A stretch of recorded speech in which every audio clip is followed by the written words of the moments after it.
either here or in Texas. Okay, thank you so much. And you will have you peaceful.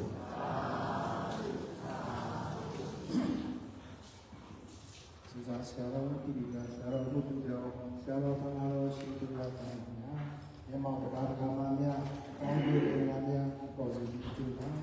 ပေးတရားတော်များကြီးရဲ့ပေးသနာတော်မူပါရဲ့ခြေတော်ဥက္ကလူသေးစွာဖြင့်ရှောက်ထားအပ်ပါသည်ဗျာမေတ္တာတော်ချီးမြှောက်တော်မူကြရမှာဗျာသမန္တာသကဝါလေတောအတရာကိသန္တုဒေဝတာသန္တမမုနိရာဇတသုဏံဒုတကမောကတံဓမ္မတောနာကာလောအယံပတ္တန္တာဓမ္မတောနာကာလောအယံပတ္တန္တာဓမ္မတောနာကာလောအယံပတ္တန္တာနမောတတဘဂဝါတောအရဟတောသမ္မာသမ္ဗုဒ္ဓတ္တနမောတတဘဂဝါတောအရဟတောသမ္မာသမ္ဗုဒ္ဓတ္တနမောတတဘဂဝါတောအရဟတောသမ္မာသမ္ဗုဒ္ဓတ္တယတဒုက္ခဝါတောယတနိဝရဏိတိပိတနာယမိစေဝနုယောသံတောရတိတိဝမန္တတိတောဒုက္ခဒုပရိတောသောသမ္မာမဂိစိနာမတတိဧဝမာနိဂုဏောမိတ္တမရိတံဓမ္မနာမယေကရဏီယပဒကုသလေနယတမတံမတံဝိသမိစ္ဆာသံဃောဥဇောသံဃောဥဇောသံဃောဇောသတ္တမောဒောနတိမာတိအာနောတကောသံဃဝလာသအပကိဇောသတ္တလောကဩတိအာနိယရိယသနိဘကောသအပကမောကုလေကောအနန္တုကိတောသာသကောကမ္မစရိကိစီယေနဝေယုမရေဥမဝရေယောဒုက္ခိနောဝါကိမိနောဟောတုသဗ္ဗတတ္တဘောတုသုခိတတ္တဧကေစိမာနာမုဏတိတတဝန္နဝရဝနဝတေသာဧကဝါယေဝမန္တမေစိမာရတကဒုက္ခဒုလံဒိဋ္ဌဝါယေဝအဒိဋ္ဌယေဝဒုရေဝသန္တိအဝိတုရေဘုဒ္ဓဝါသမဝေတိဝသဗ္ဗတတ္တဘောတုသုခိနတ္တနာမရမရတိကောဒေနနာတိမေယိတလတ္တတိနာတိတေသာရောဂနာမဏိကတိညနေယမိနသဒုက္ခမေရှိယမာနယနာတိယဗုဒ္ဓမာယုသာဧကဗုဒ္ဓမနုရကေဧဝမေနဘာဗုဒ္ဓေသုမာနနာမာဝေအပရိမာဏံမေတေသတ္တမလောကံသမေမာနနာမာဝေအပရိမာဏံဩဒံသောသတိယံသအတ္တမနာဝိရမတ္တပတ္တံဣဒံသရဏိတေနောဝနယနောယဝနတဝိကမိတောဣဒံသရေနေတိယဗျမမိတဝိဟာရမိတမာဝဣတိယသအနုပကမ္မသီလဝါဒသတိနာသမ္ပနောကာမေယောဣတိယဂိတံနာယိသံဒုက္ခပတေယဘုရားရေတေဣတိမိနောဘဂဝါအရဟံသမ္မာသမ္ဗုဒ္ဓောဝိသသရဏသမ္ပန္နောသူရတောလောကဝိတုအနုတ္တရောပုရိသဓမ္မသာရတိသတ္တဒေဝမနုဿာနာဘုဒ္ဓောဘဂဝါဝါကတောဘဂဝါတဓမ္မောသန္တိတိကောအာဂါလိကောဧဝတိကောဩပါလိကော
ဝေနသရာဒုက္ခိဘဝန္တုတေ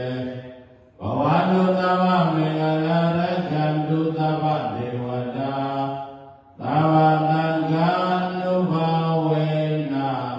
သရာဒုက္ခိဘဝန္တုတေ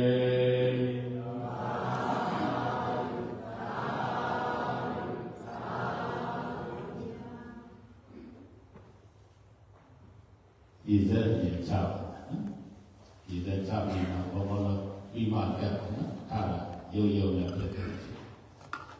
ဒီစက်မထားပြီးလေဘောဘောအနေနဲ့ပြောပါနော်ဒီနေ့ပွဲကြီးဟာပြည့်ပြည့်စုံစုံ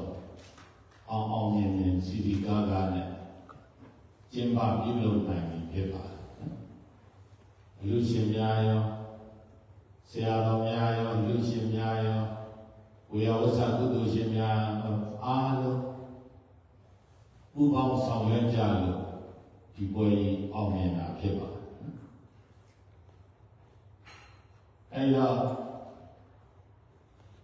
အားလုံးကိုဘုံဘုံကကျေးဇူးတင်တယ်လို့ဒါကိုပြောချင်ပါတယ်နော်အားလုံးကိုကျေးဇူးတင်ပါတယ်တူချင်းစီဟာအရေးကြီးပါဘုံဘုံတို့အဖွဲ့အားလုံးဟာအရေးကြီးတယ်တူချင်းစီအားလုံးအရေးကြီးပါအရေးကြီးပါတူချင်းစီရဲ့ကူညီမှုမပါရင်ဘုံဘုံတို့ဒီပွဲကြီးကမဖြစ်မြောက်နိုင်ပါဘူးမဖြစ်မြောက်နိုင်အဲကြောင့်မလို့ငါတို့အားလုံးဒီပွဲကြီးပြင်းမြောက်ဖို့အရေးကြီးတဲ့စိတ်ပိုင်းကနေပါဝင်ကြတယ်လို့ဒီလိုခံယူကြဖို့ပါနော်ဒီလိုခံကြဖို့နောက်ပြီးတော့ကိုယ့်ရဲ့ကုသိုလ်ကိုလည်းပဲဒီနေ့ဘုံဘုံတို့တရားဓမ္မတွေအားလုံးနော်ဘုံဘုံတို့ကြီးဆဲသူလောက်ပြုနိုင်တယ်နော်စင်လူတော်တွေကြီးပြားဓမ္မကြီးပြားတွေလူငွေတွေအများကြီးပြုနိုင်ဘယ်လောက်ဆိုတာတော့ဘုံဘုံမသိအများကြီးပြုနိုင်အဲ့ဒီအလှူတွေဟာငါတို့လှူတဲ့အလှူပဲလို့ဘုံဘုံတို့တရားဓမ္မတွေဝမ်းမြောက်ကြပါနော်အားလုံးလှူတာမဟုတ်ဘူးလို့မတွက်နဲ့ဒီလှူတွေအားလုံးဟာဘုံဘုံတို့တရားဓမ္မတွေလှူတာဘုံဘုံတို့လှူတာဘုံဘုံတလုံးခံယူတယ်နော်ဘုံဘုံတို့တရားဓမ္မတွေကူညီဆောင်ရွက်မှုမပါရင်ဒီဘွဲပဲဖြစ်ဒီပွဲမဖြစ်ရင်ဒီအမှုတွေမရဘူးဟုတ်လားအဲကြောင့်မလို့ငါတို့စီဒီဘလောက်ပြုစေစုလူနိုင်တယ်လို့ဝါမြောက်စာအားလုံးနော်ဘုဒ္ဓမလူဝေမန်းတို့အမိုက်သိပြည့်စည်တဲ့အားလုံးလို့ဟုတ်လားအလူပဲဇီဒီတဲ့စေစုလုံးမှုပဲအလူရှင်ပဲနော်ဝါမြောက်စာဟုတ်လားကိုယ့်ရဲ့ကုသိုလ်ကိုပီတိဖြစ်ကြနော်ပီတိဖြစ်ကြဒီကုသိုလ်ပီတိကိုဘာနဲ့မှမလဲပါနဲ့ဟုတ်လားအစင်မပြေတာတွေအများနဲ့လောကမှာအစင်မပြေတာတွေရှိပါတခါတည်းဘုံဘုံတို့ကိုယ်တိုင်ဘုံဘုံတို့တရားဓမ္မတွေအပေါ်မှာပြောတာဆိုတာဟုတ်လားဒေါသသဘောမျိုးတက်ရောက်တာတွေရှိပါဟုတ်လားနော်ဒေါသဘောမျိုးပြောတာတွေရှိပါဒါတွေလည်းသိခံပါလို့ဘုန်းကတောင်းပန်ပါနော်တောင်းပါဒါတွေအလုပ်တွေရှုပ်နေတယ်နော်တွေးစရာတွေသိများနေတယ်ဟုတ်တယ်အဲ့ဒါမျိုးတွေမှာပြောလာတဲ့ဟာတွေကိုအာယုံမဆိုင်နိုင်တဲ့အခါမျိုးတွေမှာဘုံဘုံတို့တုံ့ပြန်တဲ့စကားတွေဟာဘုံဘုံတို့ဒေါသပုံစံမျိုးဖြစ်သွားမယ်နော်ဒါကြတဲ့ဒေါသထောက်ပါတယ်နော်ဘောမစီယူစီတော့တော်တော်များများစိတ်တူနော်အဲဒါမှမဟုတ်ပြောမှဆိုမှရှိရင်ဒီပွဲကြီးနဲ့ပတ်သက်ပြီးလောက်ဆရာခိုင်တရားတွေနဲ့ပတ်သက်ပြီးတော့ဘုံဘုံတို့တရားတော်ဘာတွေအပေါ်ရောဆရာတော်တွေအပေါ်ရောပြောမှဆိုမှရှိရင်ဘုံဘုံကဒီနေရာကနေအနုညတောင်းပါပါလေနော်တောင်းပါပါကျေးဇူးမသိလို့မဟုတ်ပါဘုံဘုံတို့တရားတော်ဘာတွေရဲ့လောက်တာခိုင်တာတွေအတိမမပြုလို့မဟုတ်ပါဟုတ်လားနော်မကြည်နိုင်လို့လည်းမဟုတ်ပါ ကိုယောဂနဲ့ကိုခံစားချက်နဲ့ဖြစ်တာလေနော်အဲ့ဒါလေးကိုနားလည်ပေးပါခွင့်လွှတ်ပေးပါဘုံဘုံကတောင်းပါနော်ဘုံဘုံတို့တရားတော်မတွေရဲ့ဒီမှားယွင်းမှုတွေကိုလည်းပဲဘုံဘုံကခွင့်ပြုတယ်နော်ခွင့်လွှတ်တယ်အဲ့တော့အချင်းချင်းလည်းပဲခွင့်လွှတ်ကြပါဒီခံကြပါလို့ဘုံဘုံကဒါလေးကိုမေတ္တာရက်ခံပါနော်အချင်းချင်းလောက်ကြကြရတဲ့အခါမှာစန္ဒမတူတာတွေသဘောထားမတူတာတွေဟုတ်လားနော်အိုင်ဒီယာမတူတာတွေအများကြီးရှိပါအဲ့ဒါတွေမရှိကြတဲ့အခါမှာငါပြောတာဘာလို့မလုပ်ရတာလဲနော်ဒီခါတည်းမှာဘုံဘုံတို့အိုင်ဒီယာတွေကတော့ဟိုလူကပြောဒီလူကပြောတယ်ပြောကြတာအဲ့ဒီအိုင်ဒီယာတွေကတော့မှအစင်သင့်တယ်လို့ကောင်းတဲ့ဟာကိုဘုံဘုံတို့ကရွေးယူကြသုံးကြရအစင်ပြေအောင်လုပ်ကြရပြောတဲ့ idea တိုင်းကိုဘုံဘုံတော့သုံးလို့မရပါဘူးနော်အဲ့ဒါမျိုးငါပြောတဲ့ idea ဘာလို့မလုပ်တာလဲငါပြောတဲ့အတိုင်းဘာလို့မလုပ်တာလဲဆိုပြီးတော့လည်းပဲစိတ်မကောင်းမဖြစ်ကြပါနဲ့နော်အချင်းချင်းအပေါ်မှာလည်းပဲဘုံဘုံတို့တရားတော်မှာနေ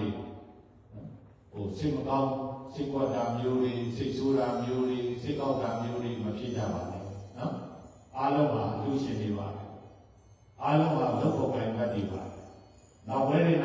မှာလည်းပဲဘုံဘုံတို့ဒီတိုင်းပဲလက်တွဲပြီးတော့ဆောင်ရွက်ကြရမှာဖြစ်ပါနော်ဆောင်ရွက်ကြရမှာဖြစ်ပါအဲ့ဒါကြောင့်မလို့ဒီနေ့ပွဲကြီးဟာတူတယောက်တည်းဘယ်သူလုပ်တဲ့ပွဲမှာမဟုတ်ပါနော်အလူရှင်တွေလုပ်တဲ့ပွဲလည်းမဟုတ်ဘုံဘုံလုပ်တဲ့ပွဲလည်းမဟုတ်အဇူသာဆရာတော်လုပ်တဲ့ပွဲလည်းမဟုတ်ဟုတ်လားဘုံဘုံတို့အားလုံးစုပေါင်းပြီးတော့မလုပ်ကြလောက်ကြလို့အောင်မြင်တာနော်အောင်မြင်တယ်အဲ့ဒီအောင်မြင်တာကိုကိုယ့်ရဲ့ပီတိလေးကို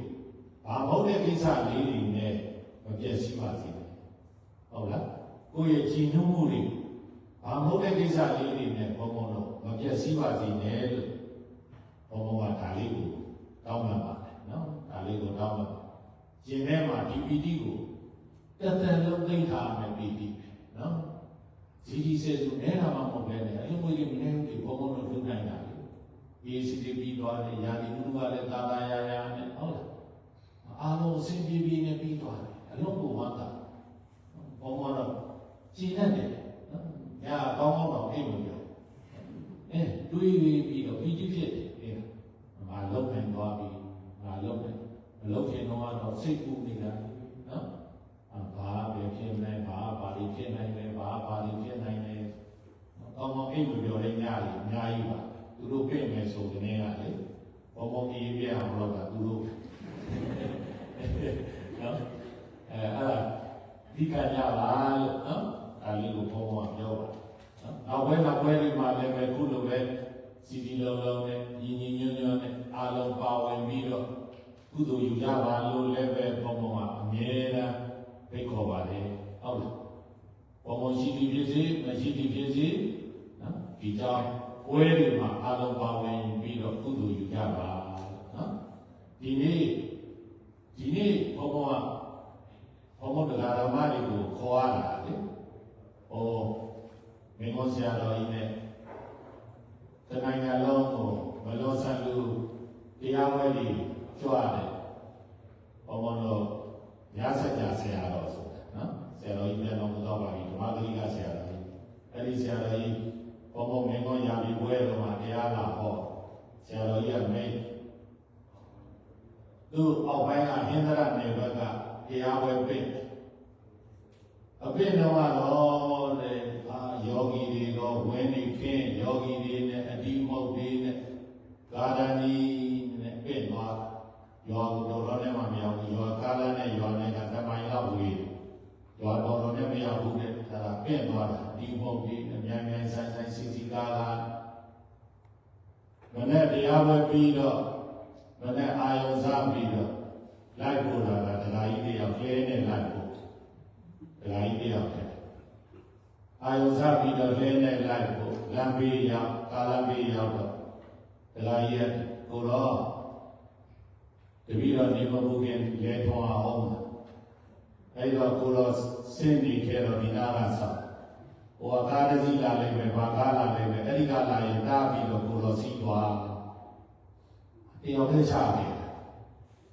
အင်္ဂလိပ်နဲ့ဘုန်းကြီးလမ်းပေးကျူတော့ရပါလားဟာဒီမှာလုံးထွက်ကျူလာဒီမုတ်ဒီနဲ့ယောဂီတွေနဲ့ဝတ်တွေနဲ့အဲ့ဒါကာရန်ကြီးနဲ့အဲ့ဒါကျူရလူတိုင်းကြီးနဲ့ကျူရတယ်အဖို့ရအဖို့ရတော့လဲသမားတယောက်တည်းကိုလဲသမားကကားလာအောင်ထိတော့မဆောင်ဘူးအဲ့ဒါလမ်းပေးချတယ်အဲ့ဒါဘောပီဆရာတော်တွေကိုတော့ကတော့ဟုတ်လားအနန္တမီးတွေရောဘာတွေရောကမ်းချေတွေလေစိတ်မှာသွားပြီးတော့အင်အားပြကြတာဘုံတို့စူစားပဲတော့ဘုံကြီးရိုက်ပြန်တော့စမလာဘူးဆိုပေကောင်းမှာအခုကြတော့ကိုတော်တို့ကသူကြွားတယ်လူကြွားတော့ဘယ်ဖြစ်နော်အဲ့ဒါကြောင့်ဒီနေ့ဘုံတို့တရားဓမ္မတွေခေါ်ရဒီတော့အောင်အစူစားကတော့ပြေတော့ကတော့လေစိတ်မှာတခါနဲ့နဝေနစားလေးနဲ့ပန်းနေကျဲအပြတ်တော့တရားမှတော့မရှိဘူးဘုံကြီးပဲရှိအဲ့လိုပြည့်ဆိုတော့ညာတော့ဝိပု္ပ္ပာပေါ်နေခေါ်အကျိုးလည်းမဟုတ်ပါဘူးအဖို့လည်းပဲအစူစားကမြန်ဆိုင်ရှိပါလေဆိုတာကိုပြချင်တာနော်အားကြောင့်မလို့ပြန်ကြွားပြီးဆိုလို့ရှိရင်လည်းပဲအပြင်ကနေပြီးတော့မေတ္တာပို့တန်းစီပြီးတော့ပို့အောင်တော့ဒါကြရည်လက်ချပြီးပြန်ပြီးဆိုပြီးတော့ဘုရားပြန်ရည်လက်ချပြီးတော့မလုံနဲ့အိဒီပါလေးကုတယ်ပြီးတော့မေတ္တာနဲ့ပို့နော်ဟိုမှာလေတော့တယောက်တည်းလမ်းပေးချတယ်အဲ့လိုပြောရတော့မှာ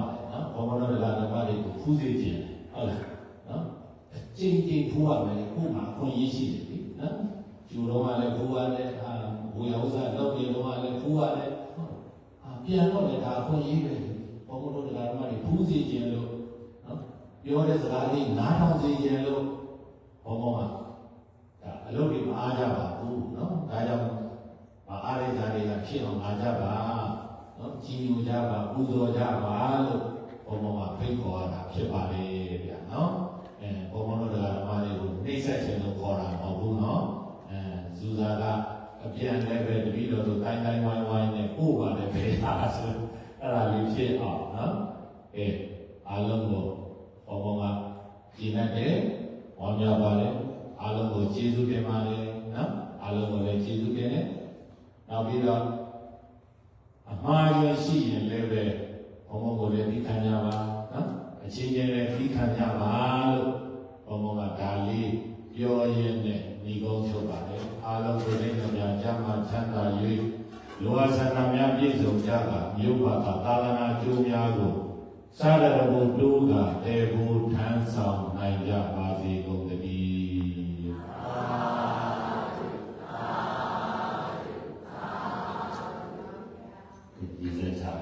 ရေစက်ချပြီးမှသူရနေတန်းစီပြီးတော့လူကြပါနော်ရေစက်ကကံပါမယ်ယနေ့ဒီဆရာတော်တွေပြည့်မဲ့ဆိုနေတာသူတင်ပြင်းစင်စည်းဝေးတိုင်းပဲ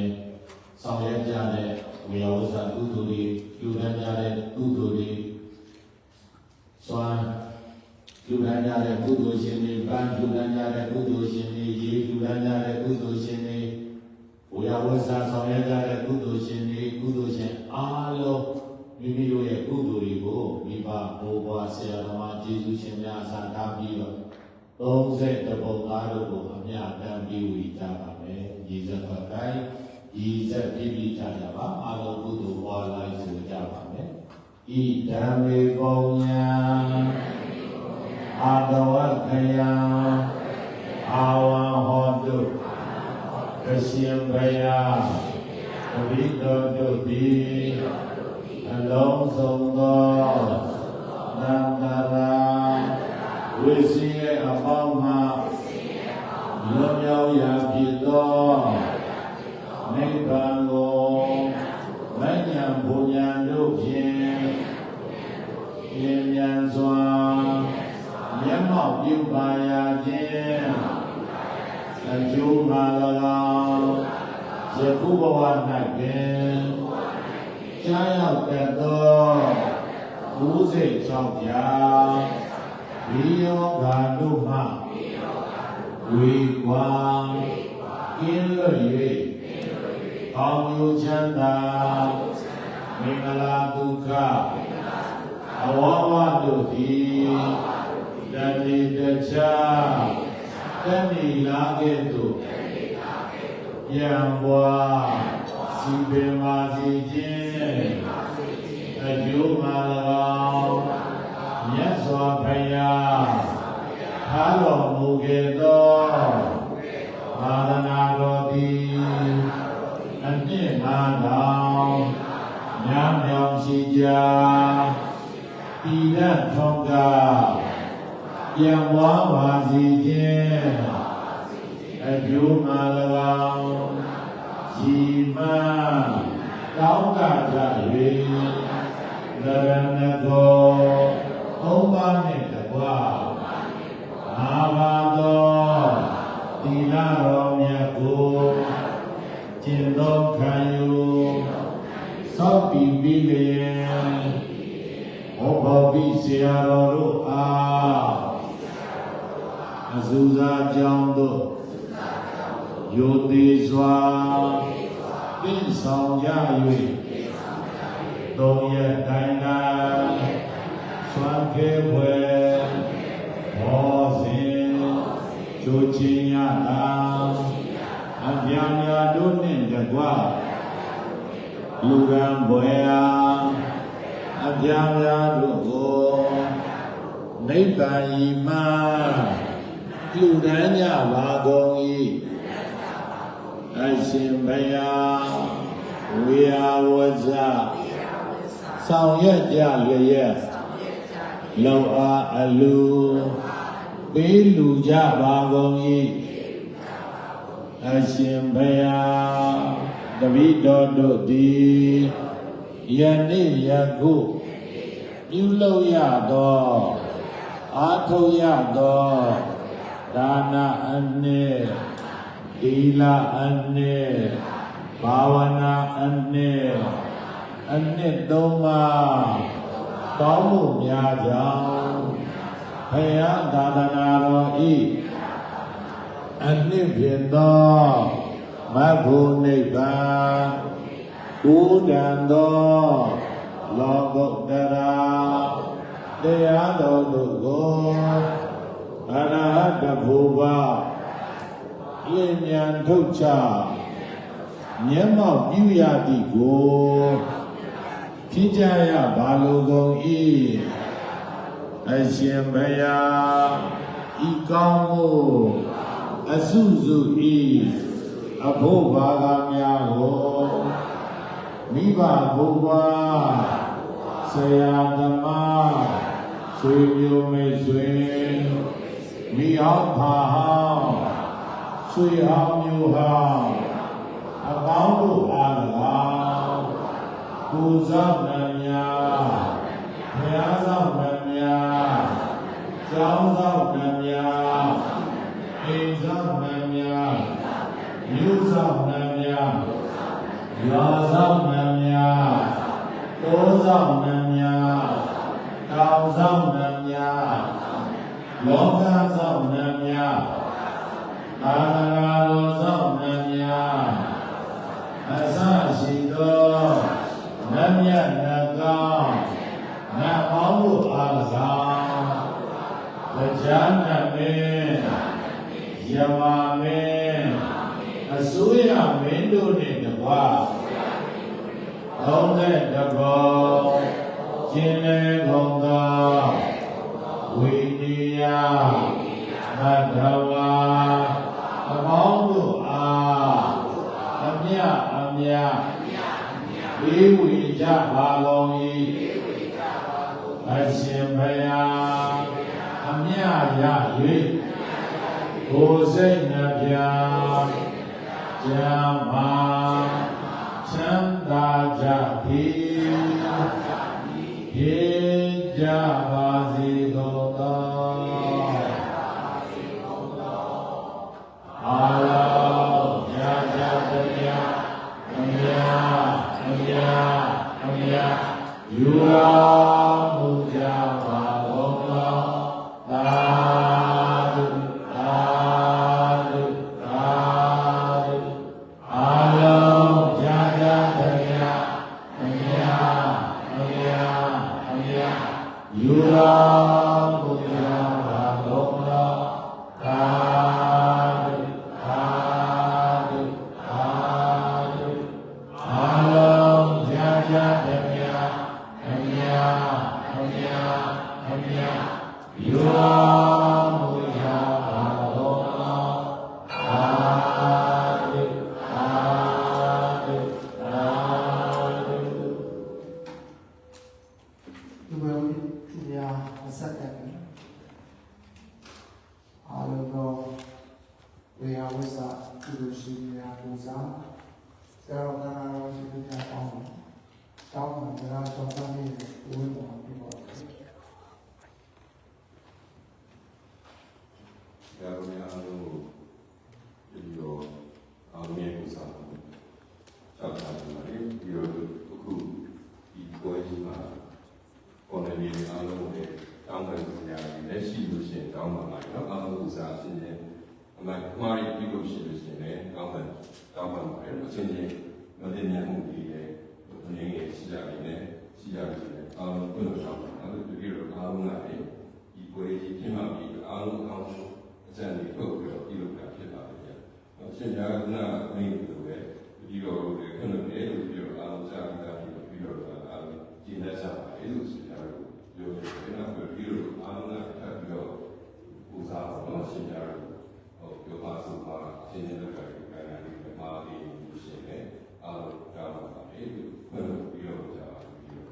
ပါရှင်။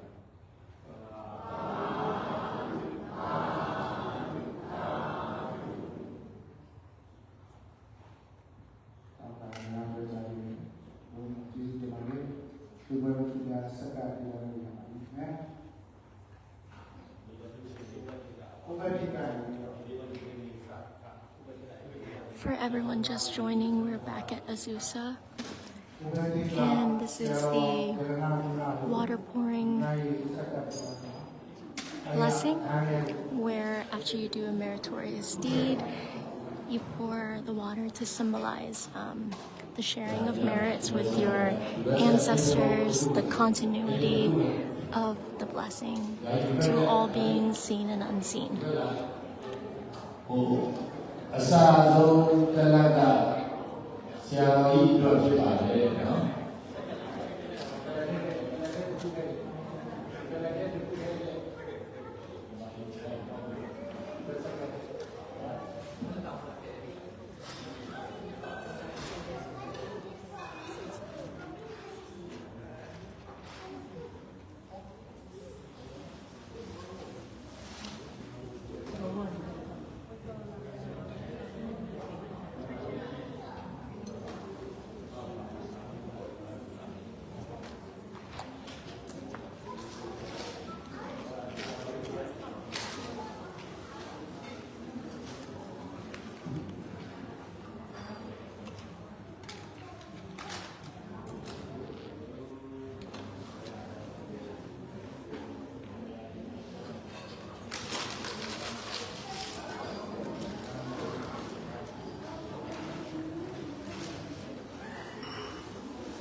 Oh, thank you so much. Thank you. I wish you guys go back to safe and sound. Thank you so much. Flying from Malaysia is okay. You're flying back to Malaysia and Malaysia? You came all this way. No, I'm here. Wow. You have a safe trip as well. Yes. This gentleman just shared that he flew all the way from Malaysia to attend this event at Azusa. So we're just overwhelmed with gratitude and peace, love, all of the above.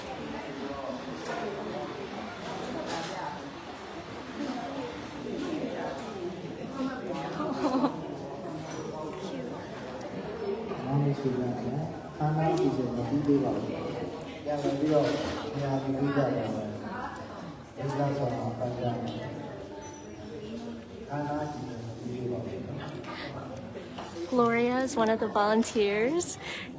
She helped take care of Aloka during our stay at Azusa here. We're so grateful for you.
I would like to make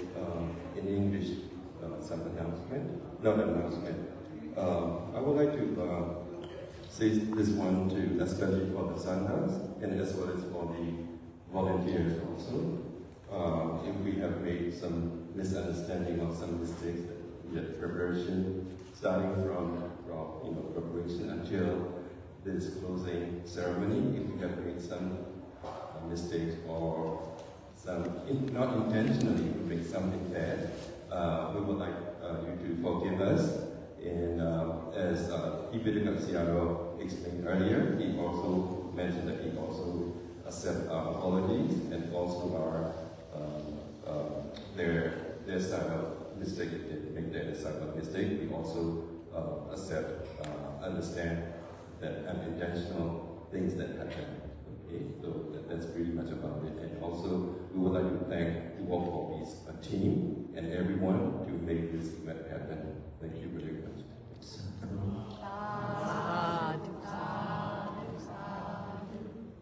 The same thing, I would like to ask for forgiveness from the Mahasangha, that with intention or without intention, verbally, mentally, and physically, I would like to ask for forgiveness from the Mahasangha, and also as well as all the lay devotees. During these days, if I have done anything that is wrongful or have hurt you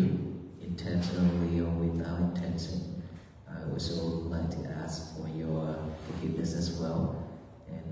may you all be free from all kind of suffering. Thank you so much, and thank you to all the volunteers these days. And I heard that many of the volunteers work really hard every day to make this happen, and then a lot of them are also running around outside, not be able to participate in the event. So thank you so much everyone for all your dedication towards this mission of the Buddha Sasana and the Walk for Peace. Thank you so much.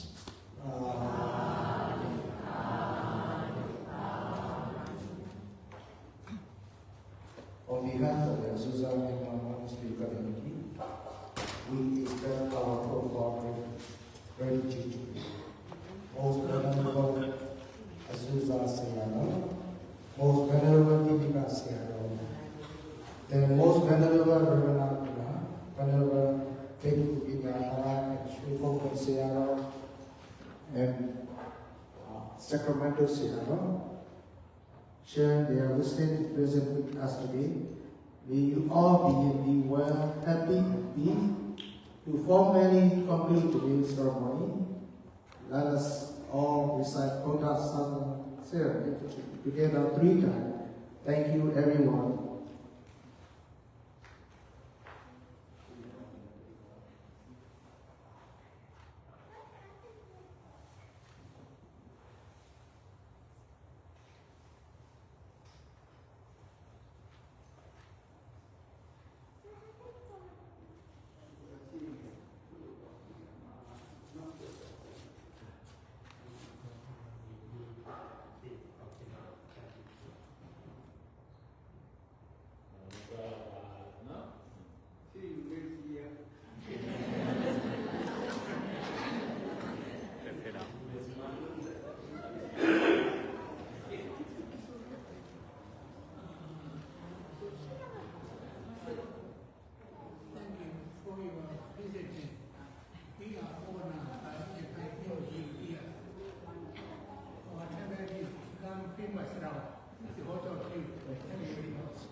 During these days, our team, the lay devotees who came with us here, and they stay in their room, in that room and the other rooms. So if they had used anything that belongs to the Sangha, please allow them and please forgive them. And if they have messed up anything or break anything in the temple, please also forgive them. Please,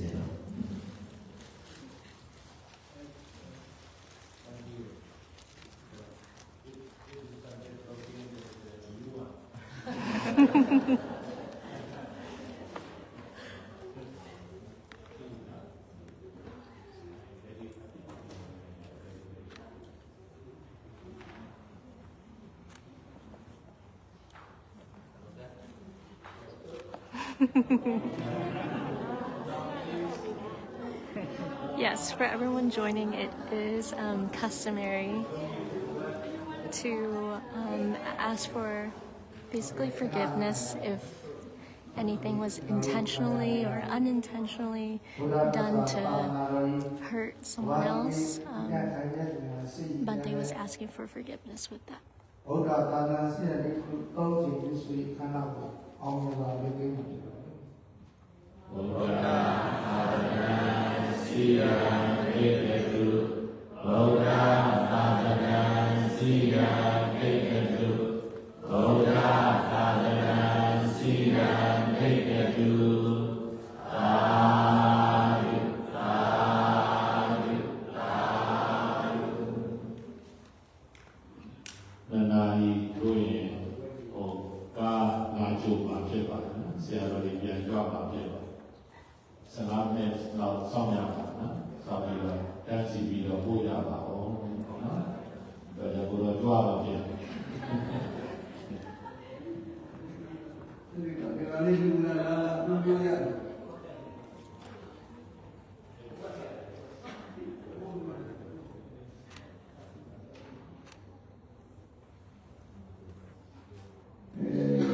နောက်တစ်ပတ်ဝယ်နေတဲ့ညပြရစီနောက်တစ်ပတ်19ရက်နေ့မှာ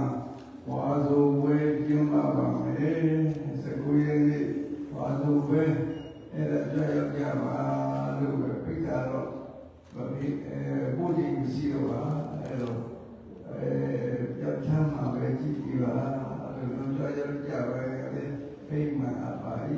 အလူရှင်မရှိပါလေအဲ့ဝါဆိုကကြတော့ပါမယ် 19 ရက်နေ့ဝါဆိုသင်္ကန်းကပ်ပွဲဖြစ်ပါတယ်နော်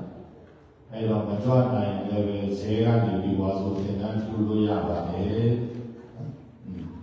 ဘယ်နှစုံထူလို့ရပါတယ်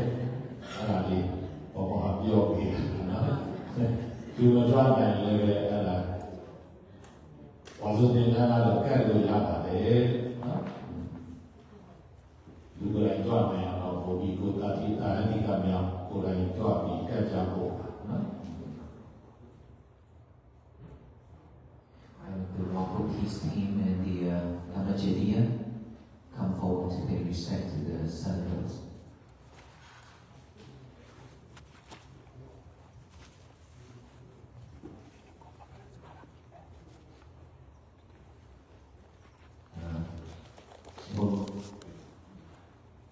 Tất cả Phật tử tới đại lễ là Nhật Chi Đà.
Okay,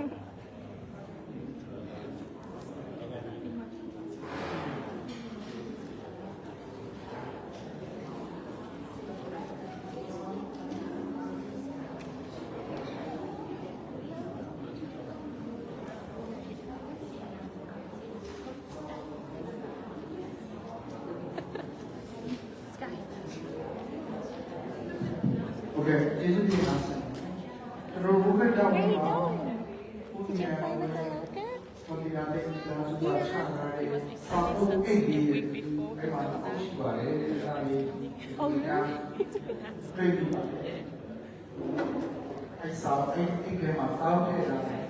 Aloka likes you a lot. Yeah. I see Aloka just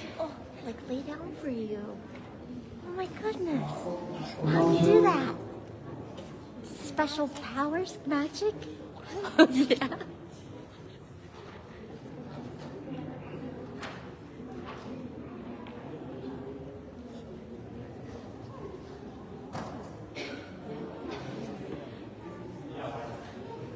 Oh.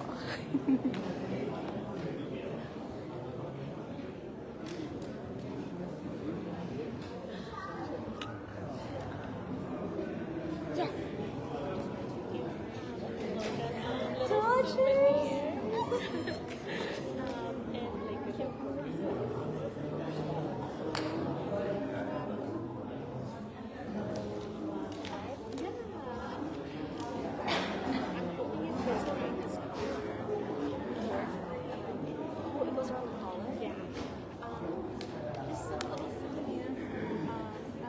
That's so cute. That's so cute. All the stuff in that other area is yeah.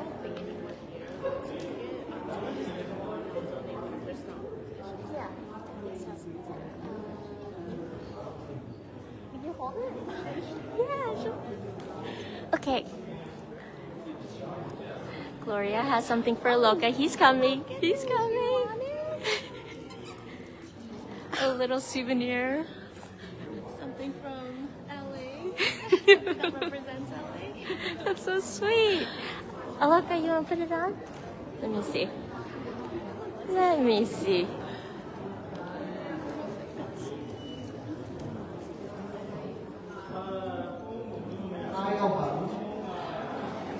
The car is arrived to The pick car's up here. the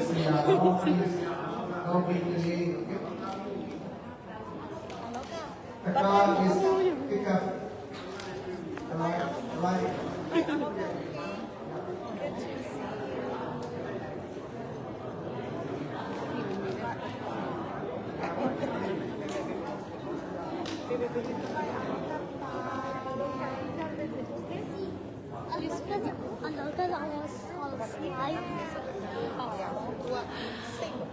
Which side do you want to show? Maybe the LA side. This side? Okay.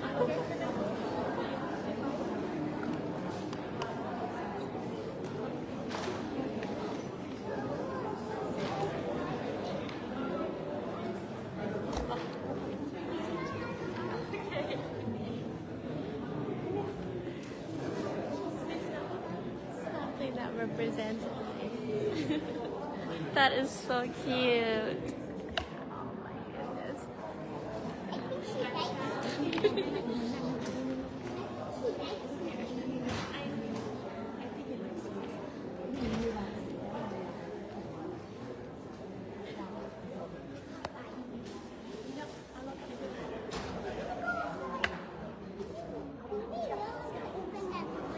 Huh? He doesn't. He uses his magic powers to open the door sometimes. We gotta make sure he's safe, you know?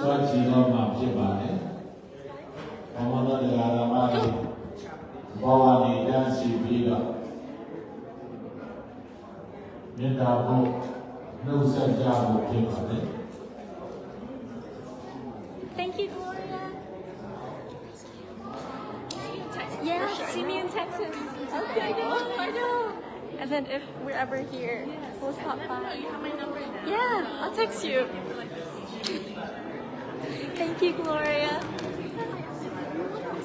Extra book. like where can we? Because I want to give it to my coworker. Well, right now registration is closed for books. Okay. But Do you have an extra book? I was just only need one. It's great. In our community, someone like to do like this, someone like to do that. Your name is Sky, right? Bye, Sky. Happy holidays. Actually, reading was hard too.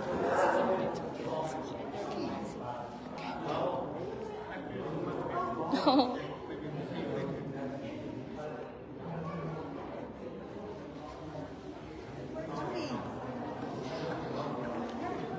Okay, so thank you for joining. Thank you for joining our water ceremony. Thank you.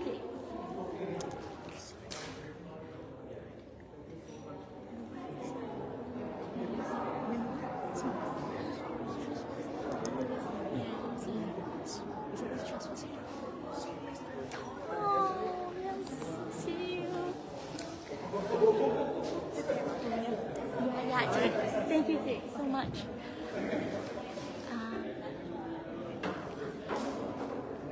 We're just about wrapping up here. We're going to head to Wat Thai, Los Angeles, coming up here. So this is our last stream at Azusa, Myanmar Monastery. The hospitality was out of this world. So we're so grateful, honored to be here, and thankful of Tipitaka Sayadaw number 9 and everything that has been coordinated to help with the Dhammacittaya project. We're always and forever grateful. Here's Aloka laying down, and we will see you soon in LA. May you all be well, happy, and peaceful, and Ali over and out.